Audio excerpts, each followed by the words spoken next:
റസൂൽ സല്ലല്ലാഹു അലൈഹി വസല്ലം പറഞ്ഞ രണ്ട് വാക്കാണ്, ഫൽ തസ്ബിർ വൽ തഹ്തസിബ്. നീ ക്ഷമിക്കുക, അള്ളാഹുവിന്റെ അടുക്കൽ നീ പ്രതിഫലം പ്രതീക്ഷിക്കുക. ആ വാക്കാണ്. അപ്പോൾ മരണപ്പെട്ടാൽ എന്തെങ്കിലും മുസീബത്തുകൾ ഉണ്ടെങ്കിൽ ക്ഷമിക്കുക, അള്ളാഹുവിന്റെ അടുക്കൽ പ്രതിഫലം ആഗ്രഹിക്കുക.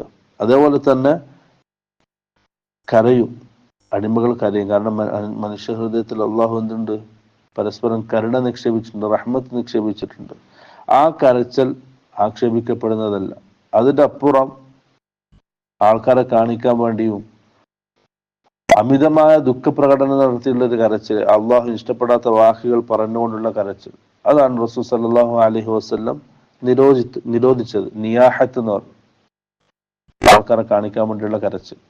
അതാണ് റസൂൽ മയ്യത്തിന്റെ അടുക്കലുള്ള കരച്ചൽ നിരോധിച്ചത്. അതല്ലാതെ ഒരാൾ വേർപ്പെട്ടതിന്റെ ആ വേദന ചെറിയ കരച്ചിലൂടെ പ്രകടമാക്കുന്നത് ഒരിക്കലും